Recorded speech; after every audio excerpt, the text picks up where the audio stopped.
The last few minutes of our presentation here tonight, we have promised that we would encourage each of the candidates to ask the other a question.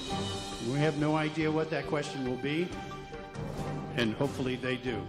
So you have 5 minutes to discuss a question that you ask the other, and we were going to draw straws, but let's just get David to ask the first question, if you don't mind, Mr. Mayor, and then in 5 minutes you'll have the opportunity to ask your question. We thank you. And this is a question directly to Ron Oertle. Well, it's kind of fun. I have a sheet like you. Yeah. Ron,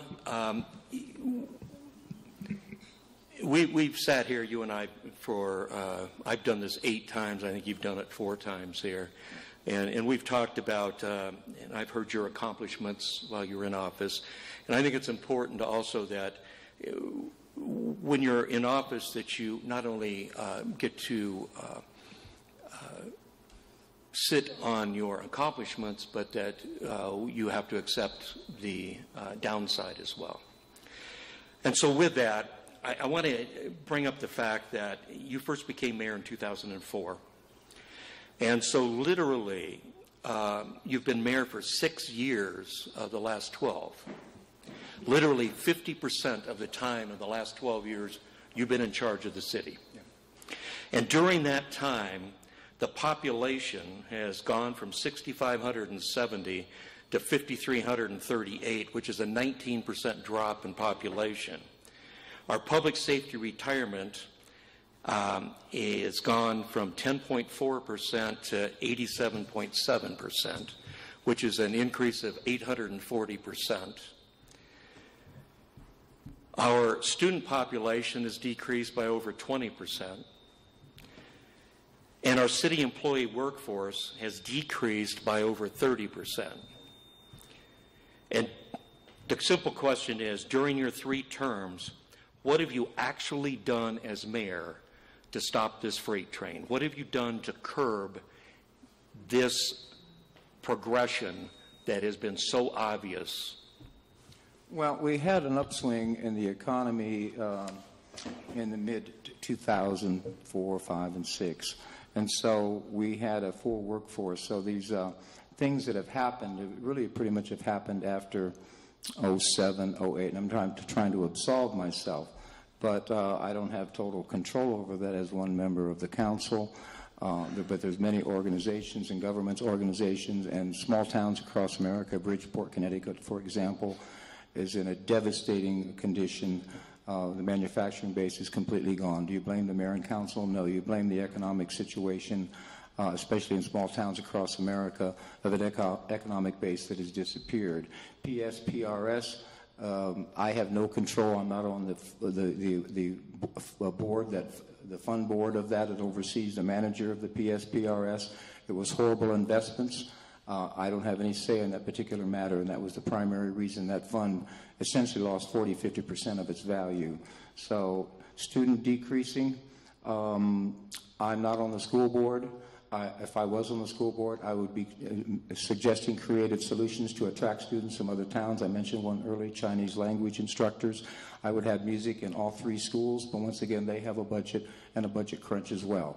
So I'm not blaming them for introducing things. And I will say the wood shop is doing fabulous this year, making these incredible picnic tables, and I wanted to buy one. So I go in there and applaud them, and it's absolutely, they need that. So the school decrease, I'm not sure how that interferes with municipal government, but if you repair the infrastructure, make your public safety department strong, a good hospital, you will have people coming to this community. The school board and the city government are 2 different entities, so when I would ever engage with the school board, I would engage that as a citizen and not as mayor of the community, and I would only make suggestions to them as to what they might do to attract students. I really don't like the competitive aspect of districts competing against other. Maybe it's a good thing, I'm not sure. But if we're going to do that, then let's compete and let's make it fun. Let's make it interesting for those students that might come to Bisbee. So that's my response. We have 1 more minute for this slide. Yeah, I just want to indicate, Ron, that you please, this is a discussion, so either one of Yeah. Feel free to jump in. Okay. Yeah, you don't. You said you didn't understand what the city has to do with the student population and so forth. It's a fact that when we lose student population, we lose people. Those people own property. Those people pay property tax. They go out and they buy things. They pay sales tax. So it is a direct correlation between the dropping of students in a school and our economic viability. And the fact is, this is the other reason why we have to work together as a school board and as a mayor and council, because we're in it for the same, we've got the same skin in the game. We're in it for the same reasons. One goes down, the other goes down. But one can also do that as a private citizen. That's not exclusive of the mayor and city council. I mean, Ms. Frosco's in the audience tonight. The school district has been reducing students for a long time. Circa 1970, and correct me if I'm mistaken on this, if somebody in here would know that went to the school. They have probably around 1,200 students, and that high school that was built was one of the most beautiful high schools and infrastructurally sound high schools in all of America. And I went to a new high school, great in Ohio, but this high school was it's a lot better than the new one that I went to a long time ago. Mr. Mayor, it's time for your question. Okay. I'm kind of hesitant. I felt kind of funny because it has a tendency to ask a question and comes across as somewhat antagonistic, and so I guess it's fair game. So I will ask my question. It is my understanding, Mr. Smith, that you signed a petition wanting to remove fluoride from the Bisbee city water system. Is that still your position? Absolutely. And I'm glad you asked that, because this is another situation where government telling us what to do.